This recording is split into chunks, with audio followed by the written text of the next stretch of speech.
미국 시장 혼조세였고 유럽 시장은 상승한 것도 그렇게 상승세가 높지 않기 때문에 아시아 시장도 플러스인 것도 있지만 상승세가 미약하고 마이너스인 영역이 많았기 때문에 지금 시장은 뭐 오르내림을 반복하면서 혼조 상황을 계속 유지하고 있는 것 같습니다. 다만 최근에 좀 뭔가 방향성이 좀 이상했던 것들이 정상화되고 있는 것 같아요. 그러니까 예를 들면 10년 국채 수익률이 아래로 계속 세게 내려오고 있었는데 다시 이쪽으로 올라가고 있습니다. 이 1.7대까지 갔다가 1.2대까지 내려왔으니까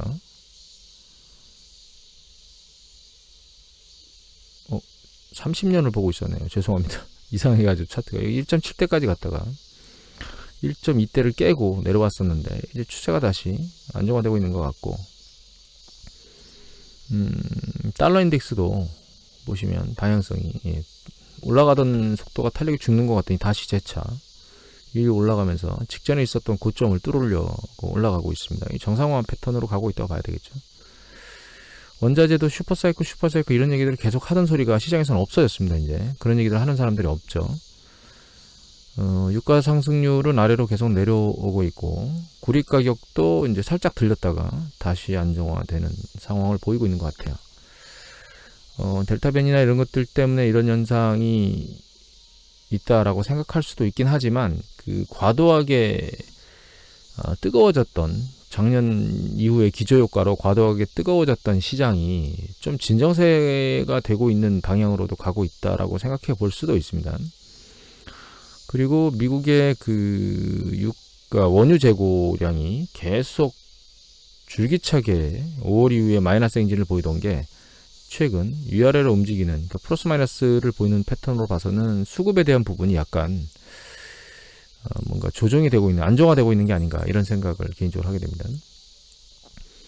그리고 어제하고 지난주와 이번 주 나온 것 중에 지난주 그 중국 CPI 아니 PMI 그 제조 PMI 지수가 상당히 약하게 나왔었고요. 50.4. 비제조업 지수는 그거보다는 상대적으로 낮게 나왔었죠. 근데 이번 주에 중국 그 카이신 지수가 나온 거 보면 제조업은 상대적으로 약하게 나왔고 추세적으로 약하게 하지만 역시 서비스업은 여기 카이신 지수 보면 서비스업은 상대적으로 툭 튀어서 위로 올라왔어요. 제조업 지수 그러니까 이 PMI 지수 중에 카이신 지수가 중국의 그 중소기업까지도 다 커버한다고 하는 관점에서 놓고 보면 중국의 소비 시장이나 이런 것들이 좀 나아지고 있는 게 아닌가 이런 생각을 하게 됩니다. 그리고 다른 쪽 뭐 유럽하고 미국의 IS 그러니까 제조업 지수 PMI나 혹은 뭐 서비스업 PMI나 이런 것들은 강도가 괜찮습니다. 확장 강도가. 그래서 글로벌 쪽에서 중국 쪽만 약간 제조업 쪽이 약간 취약한 형태로 지금 현재 가고 있는 게 아닌가라고 그렇게만 보이고 다른 것들은 괜찮고요. 그 다음에 미국의 신규 실업수당 청구 건수가 38만 건 정도 나와서 일단 이제 내려가는 강도는 둔화되고 옆으로 개걸음을 치고 있긴 한데 요번에 나온 실업률이 보시면 5.4로 떨어졌습니다. 5.8에서 5.9로 올라갔다 5.4로 뚝 떨어졌거든요. 그래서 고용 부분이 확실히 개선되고 있는 게 아닌가라는 생각. 그 다음에 이제 비농업 부분의 고용도 많이 늘었습니다. 기대치보다 높았고 추세적으로 올라오고 있고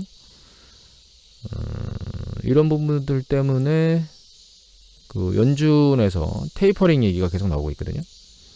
그래서 뭐 연준 부의장은 2년 뒤에 금리 인상 가능성이 있다. 2년 뒤라고 하면 빠르면 2년 뒤면 2023년도 상반기죠. 그리고 테이퍼링 얘기들이 막 나오고 있어요. 그리고 댈러스 연은의 총재는 테이퍼링 앞당겨야 된다. 뭐 이런 얘기를 하는데 이분은 투표권이 없는 분입니다.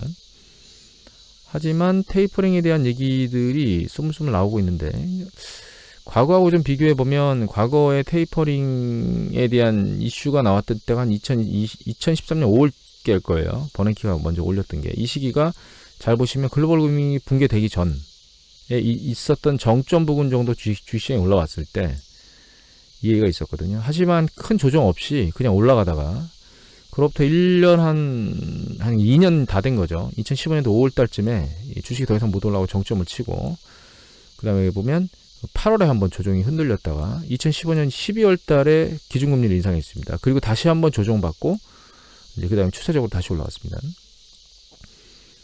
이 시나리오를 보면 지금 테이퍼링을 한다고 해서 시장이 급격하게 조정받겠느냐라고 하는 부분에 대한 생각을 할 수 있고, 내후년도 상반기에 빨리 일이 발생한다면 그로부터 빠르면 한 9개월, 늦으면 6개월 정도 전인 한 내년도 중반, 여름께, 초중반께 더 이상 상승 탄력을 잃고 멈추고 그 뒤에 이제 이 흔들림이 있을 것이다 라고 예측할 수 있긴 한데, 한 가지 차이점은 야르딘 리서치입니다. 야르딘 리서치의 그 글로벌 퍼 배수죠. 계속 보여드리지만 미국의 MSCI 퍼를 보면 2013년도의 퍼 배수는 여기에 있었습니다. 무슨 얘기냐면 가장 바닥 퍼에서 그러니까 중간 퍼인 10배에서 17배 중반쯤 있었으니까 한 14배에서 15배 사이 정도 있지 않았겠는가, 그렇게 예측이 되거든요. 그러니까 아직까지 계속 밀어 올릴 수 있는 그 탄력의 구간이 많이 남아 있었다는 뜻이거든요. 근데 지금은 이게 거의 상단 부분에 붙어 있기 때문에 이렇게 탄력을 받고 올라가는 정도가 과거에 있었던 그런 기대치만큼을 우리가 계속 가져야 될까라고 하는 부분에 대해서는 물음표입니다, 사실. 그래서 조정이 크게 일어나지 않는다 하더라도 이 탄력의 구조를 계속 갖고 이렇게 쭉 계속 밀려 올라가다가 멈출 건지, 이것에 대해서는 개인적으로는 조금 그렇게 쉽지는 않을 것 같다라는 생각을 하고 있습니다. 그러니까 이미 탄력을 받고 많이 올라갔거든요, 올해도 미국 지수 같은 경우엔. 그래서 상승 탄력을 잃거나 심한 경우에는 좀 빠른 조정이 있거나, 이 두 가지에 대한 가능성은 올해 안에도, 그러니까 올 후반으로 가면 갈수록 그 강도는 점점 가능성은 점점 세지지 않을까, 이렇게 생각을 하고, 그거에 대처를 좀 해야 되는 게 아닌가, 이런 생각을 하고 있습니다. 뭐가 계속 뜨네요. 그리고 중국의 PMI 지수들이 뭐 제조업은 안 좋지만 서비스업은 좋게 나와서 지난번에 이제 확 난리를 쳤던, 사교육 관련된 난리를 쳤던 것 때문에 한번 싹 밀려 내려가서 바닥을 찍었는데, 이 바닥이, 개인적으로는 이 바닥이 진짜 바닥을 찍었다고 현재는 판단하고 있습니다. 그리고 반등했는데, 최근 뉴스 또 나오는 거 보면, 이건 이제 한경 해외 주식 라운지의 강현우 기자께서 2021년 8월 6일자에 기사를 올린 거거든요. 중틱톡이 페이스북을 제쳤다, 뭐 이런 얘기가 나오는데, 저는 이 기사 내용보다 이제 가장 밑에 나오는 이 내용을 보여드리고 싶어서 뽑았습니다. 틱톡을 개발한 바이트댄스는 중국에서 교육과 게임으로 사업을 확장하고 있는데, 교육하고 게임으로 사업을 확장하고 있는데, 이거 지금 두 개 다 걸려 있죠. 교육은 사교육으로 막 억제하고 있고, 게임은 마약 어쩌고저쩌고 이런 얘기를 하고 있기 때문에, 그래서 최국 중국 정부의 강도 높은 제재로 난관에 뭉쳐있는데, 차이신에 따르면 바이트댄스는 교육부문 직원들에게 명예퇴직을 실시한다고 통보했고, 대표 영어 교육 앱인 고고키드 서비스는 중단했답니다. 그리고 다른 교육 앱들은 뭐 코딩이나 예체능으로 전환하기로 했대요. 바이트댄스 직원의 10만 명인데 그 중에 교육 부문이 1만 명이랍니다.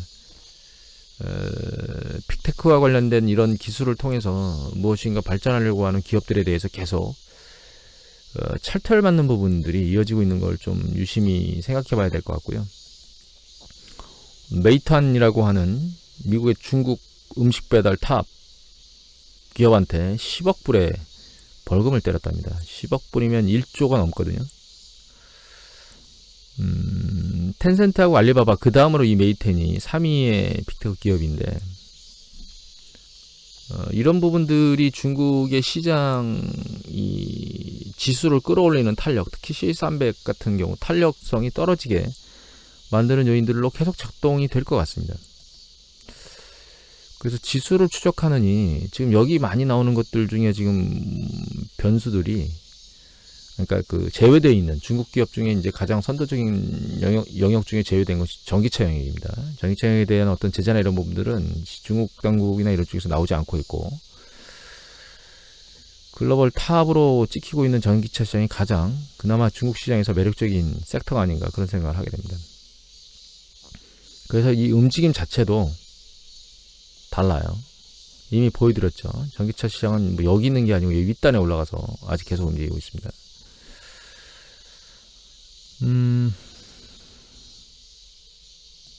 그 다음에 그 기사가 하나 나와서 쿠팡 관련된 기사 나왔거든요. 이게 이 기사인데, 잠시만요. 예, 이 기사거든요. 여기 보시면 쿠팡 주식 고점 아닌가요? 라고 물어봤는데, 쿠팡이 지금 고점인지 아닌지는 얘기하기는 어렵죠. 근데 이 기사는 왜 제가 보여드리냐면, 이거 한번 읽어보시기 바랍니다. 굉장히 정리를 잘 해놓으셨습니다. 이분께서, 내일께서. 그, 온라인 유통과 관련된 업체를 바라보는 아주 명쾌한 시각이 여기 기사에 나왔더라고요. 제가 지금 읽어드리진 않겠습니다. 이제 매일경제에 구식 쿠팡 고점 아닌가요? 라고 하는 이 기사를 검색하셔가지고 매일경제 거 한번 읽어보시기 바랍니다. 정리 굉장히 잘 돼 있으시거든요. 쿠팡이 35달러가 상장가였는데 이게 3월 11일 날 상장돼서 움직임이 자체가 지금 별 의미가 없죠. 근데 이럴 수밖에 없지 않는가라고 하는 생각을 이미 예전에도 말씀드렸지만 하고 있습니다. 계속.